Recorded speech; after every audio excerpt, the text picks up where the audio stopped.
Married twin flame की एक और सच्ची कहानी लेकर आज मैं आई हूँ। ये कहानी मैंने पहले भी वीडियो में बनाई थी, लेकिन तब इनका रीयूनियन नहीं हो पाया था। बस ये था कि रीयूनियन होने वाला है और उसी के इंतज़ार में थी मैं। वो लास्ट ईयर की बात है और इस साल इसी जून में 666 पोर्टल में उनका रीयूनियन हो चुका है। जी हाँ, वो पहले भी एक दूसरे के साथ मिले थे। Divine feminine and divine masculine, इन दोनों की पहचान छुपाई जा रही है प्राइवेसी के लिए, ठीक है। लेकिन जब वो पहली बार मिले तो वो इंडिया में थी, डिवाइन फेमिनाइन, ओके। तब अनमैरिड भी थी, बट वो जो उनके डिवाइन मैस्कुलाइन है वो मैरिड भी थे और बच्चे भी थे। और उनकी पहली मुलाकात एक भजन संध्या में हुई थी जहाँ पर उनके डिवाइन मैस्कुलाइन गा रहे थे। He is just like celebrity. वो अपने सिटी में बहुत ही जाने माने हैं, हर कोई बंदा उनको जानता है, इसीलिए मुलाकात होना बहुत ही मुश्किल था। यानी कि फेस टू फेस, आमने सामने बात करना बहुत मुश्किल था। क्यों? क्योंकि इनका बहुत बड़ा ख़ानदान था, दोनों का ही। तो इस तरह से अकेले में मिलना तो नामुमकिन जैसा ही था। लेकिन आई कांटेक्ट इनका भीड़ में ही हो गया और आई कांटेक्ट में ही सभी तरह की पिछले और इस जन्म की टेलीपैथिक हो गई। हुक सी बनी रही कि बात करनी है और इसी बबल फेज में, यानी कि 5D में ही इनका बबल फेज हो गया, ठीक है। और कभी भी मिलना या टच होना तो दूर की बात थी, क्योंकि रिश्तेदारी और कुणबा बहुत बड़ा था, इसलिए कभी ये अकेली बाहर निकल ही नहीं पाई थी। और ऐसा करते करते कुछ साल निकल गए। डिवाइन फेमिनाइन को लगा कि मेरी शादी होने वाली है, एक बार इनसे बात तो करूं, है ना, बता तो दूं। लेकिन वो भी जस्ट उन्होंने भीड़ में जाकर किसी तरह से इशारे से बता दिया कि अब मैं जा रही हूँ, मेरी शादी होने वाली है। काफ़ी दुखी हुई वो इस चीज़ से, लेकिन तब तक समझ नहीं थी कि ये ट्विन फ्लेम जर्नी है कि क्या है। और इस बीच कोई बात नहीं हो पाई इनकी और शादी के बाद ये फॉरेन लैंड पहुंच गई। कुछ ना कुछ ड्रीम, सिंक्रोनिसिटीज, अजीब सी फीलिंग्स बनी रही। साथ ही साथ 2 बच्चे भी हो गए। बट डिवाइन मैस्कुलाइन के साथ ये इनका फिजिकल सेपरेशन था। पहले कुछ पता ही नहीं था, बट 2020 से कुछ एंजल नंबर्स, ड्रीम आना और बार बार उन्हीं का सपना या ड्रीम आना, ये इनको बड़ा बेचैन कर रहा था। बहुत सारी प्रॉब्लम्स आई, dark night of the soul जिसे कहते हैं। लिटिल बिट डिप्रेशन रहा, हस्बैंड के साथ भी नहीं बनी। वैसे तो हस्बैंड इनके सोलमेट है, बहुत ही अच्छे इंसान है। इन तीनों से ही मैं मिल चुकी हूँ, बात हो चुकी है वीडियो कॉल पर, और बहुत ही अच्छे स्वीट पर्सन है। तो इन्हें ये लगता था कि इतनी मिसिंग फीलिंग इनके बारे में क्यों है, जबकि ये तो मेरे कुछ भी नहीं है, क्योंकि ट्विन फ्लेम के बारे में तो पता नहीं था और कभी हमने बात नहीं की, कोई अफेयर नहीं, कुछ नहीं। तो दिन रात इनके ही सपने और नाम क्यों सुनाई दे रहा है। लेकिन जो ट्विन फ्लेम जैसी फीलिंग्स थी, इसका कंफर्मेशन इनको 2021 में मुझसे हुआ। ट्विन फ्लेम कंफर्मेशन करवाने के बाद फिर इनकी बातें हुई, गाइडेंस सेशन लिया इन्होंने और अपने डिवाइन मैस्कुलाइन के साथ भी गाइडेंस सेशन लिया। तब बातें उनकी क्लियर हुई। इससे पहले, अब आप कहेंगे बात तो हुई नहीं थी, आप तक कैसे पहुंच गई डिवाइन मैस्कुलाइन भी? तो ये क्लियर इनको तब हुआ जब ये वहाँ फॉरेन में पहुँच गई, ड्रीम्स वगैरह आने लगे। तो किसी ना किसी तरीके से, अब वो वहाँ पर तो फेमस थे अपनी सिटी में, तो वहाँ से फ़ोन नंबर लेकर उन्होंने कॉल किया कि मैं ये बोल रही हूँ, मैंने आपको देखा था और कुछ हमें लगता है कि कुछ ना कुछ कनेक्शन है। और इस तरह से धीरे धीरे इनकी बातें बढ़ने लग गई थी। फिर 2021 में इन्होंने उससे पहले, मतलब कंफर्मेशन से पहले, इनको कैंसर हो गया था। डिवाइन फेमिनाइन को फॉरेन में ही थी, कैंसर हो गया था। और कई बार इन्होंने सोचा कि बताऊं, लेकिन इन्होंने कहा कि वो मेरे कौन लगते हैं, मैं एक अननोन पर्सन को क्यों बताऊं अपना दुख। तो इस तरह से वो चुप रही। और कई बार उन्हें लगा कि चलो अब इंडिया जाऊंगी, थोड़ा सा नॉर्मल हुई, हेल्थ थोड़ी ठीक रही कुछ कीमो के बाद, तो उन्होंने कहा कि इंडिया जाऊंगी तो फिर मिलकर आऊँगी। तो 4 साल बाद वो इंडिया पहुंची। अब उस समय भी वही था कि किसी की दादी, चाची, नानी, मम्मी कोई ना कोई साथ में रहता था, तो ये कभी भी इनसे पर्सनली मिल ही नहीं पाई, बिल्कुल भी नहीं मिल पाई। फिर उन्होंने सोचा नेक्स्ट 4 इयर्स और निकाल लेते हैं, 4 साल बाद फिर इंडिया जाएंगे, फिर तो ज़रूर मिलकर आऊँगी कैसे ना कैसे करके। सोच के तो खूब आई थी, हफ्ता भर रुकी इंडिया में एक सेकंड का भी टाइम नहीं मिला कि वो उनसे मिल सकें। तो ये तड़प जैसी बनी रही। जब 2021 में आए ना एस्ट्रोलॉजी, देखिए मेरी एस्ट्रोलॉजी आज तक गलत साबित नहीं हुई, ईश्वर की असीम कृपा से मैं लगातार आगे बढ़ रही हूँ। ध्यान रखिए, और सभी फ्रॉड केसेस से बस मैं तो आपको इस तरह से आगाह कर सकती हूँ। अच्छा, डीएम जो है, इस बीच क्या हुआ, 2021 से पहले डीएम ने 3 बार वीज़ा लगवाया, बट हर बार फेल हुआ।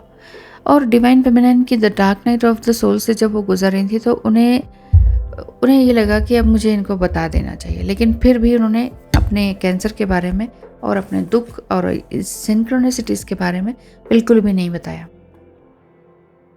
3-4 साल तक बात करने के बाद फिर बात करना भी बंद कर दिया था जब इनका इलाज वगैरह चल रहा था। इधर डीएम की हालत ख़राब होने लगी। डीएफ ने अचानक बातें करनी क्यों बंद कर दी, इस तरह के सवाल उनके मन में आने लगे। अकेले ही डीएफ ने ये सारे physical pain and twin flame pain ये सब कुछ सहा और 2021 में बताया कि बात ना करने का मेरा क्या कारण है अपने डीएम को। तब डीएम फपक के रोए। और बताऊं, जब यही बात मुझे अपने वीडियो कॉल में बता रहे थे तो उस समय भी इनके डीएम फुट के रोने लगे। तो वो कहने लगे क्यों रो रहे हो, अब क्यों रो रहे हो, कहते तूने मुझे पहले क्यों नहीं बताया। तो उस समय भी इसी तरह से उनकी शिकायत हो रही थी, तो रोने लगे थे।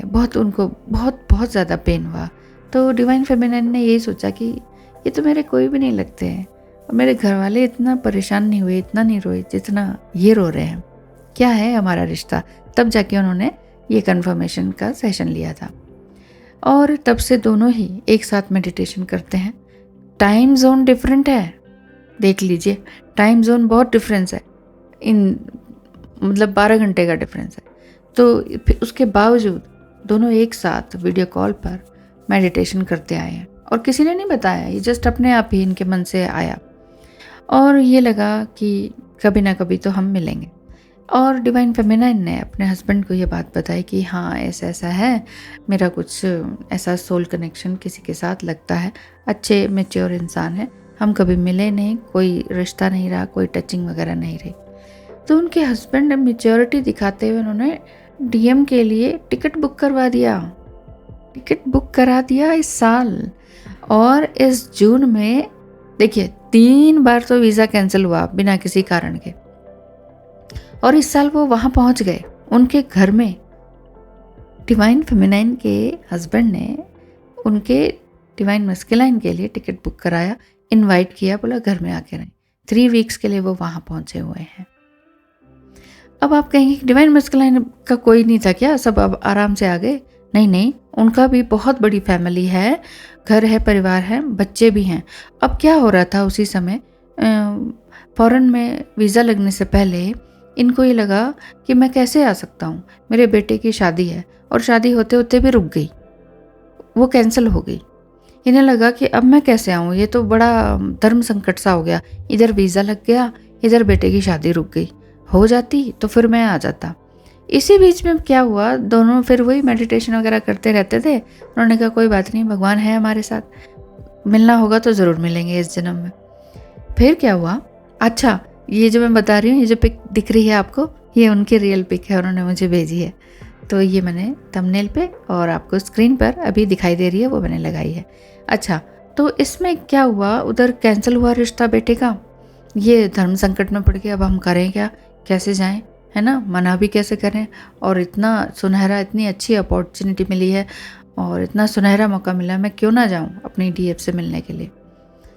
इतने में क्या हुआ, 10 दिन के अंदर ही एक नया रिश्ता आया लड़के के लिए, इनके बच्चे के लिए, और घर में बहू भी आ गई। 10 दिन के अंदर इधर से काम इनके अच्छे हुए और ये वहाँ पहुँच गए। और जब से डीएफ ने अपने घर में बताया, यानी कि अपने हस्बैंड को बताया, तो उधर इनके हस्बैंड की प्रमोशन हो गई। वो प्रमोशन पे अदर सिटी में पहुँच गए, फॉरेन के ही अदर सिटी में पहुँच गए हैं। और इधर डीएम के बेटे की भी शादी 10 दिन के अंदर हो गई और ये अब फॉरेन में पहुँचे हुए हैं। और जस्ट अभी उन्होंने लास्ट वीक ही मुझे ये फ़ोटो दी है कि मैम बहुत अच्छा चल रहा है, बहुत अच्छे रिश्ते हैं हमारे और सारे रास्ते इनके खुलते चले जा रहे हैं। यानी कि अब आप समझ गए होंगे कि ट्विन फ्लेम जर्नी में मैरिड ट्विन फ्लेम यूनियन भी होता है। उन्होंने ना अपनी शादी तोड़ी, ना डिवाइन फेमिनाइन ने अपनी शादी तोड़ी, ना तोड़ने के लिए कोई वो उनको बड़ी वो हो रही है कि नहीं डिवोर्स लेके ही हम एक होंगे, ऐसा भी नहीं है। लेकिन फिजिकल इंटीमेसी हुई, यूनियन हुआ, हर तरह की बातें हुई, साथ में अभी रह रहे हैं, बात कर रहे हैं उन्हीं के घर में। इट्स ए मिरेकल, ये मिरेकल ही है। और साथ ही साथ किसी भी तरह के पेन से आप मत घबराइए, मेरे कहने का ये अर्थ है।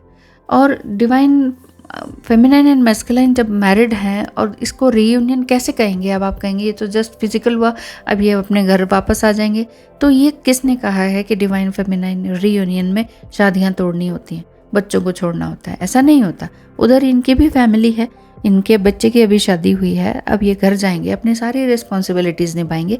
इधर इनके भी 2 छोटे बच्चे हैं डिवाइन फेमिनाइन के, वो भी अपनी रिस्पॉन्सिबिलिटीज़ निभाएंगे सारी।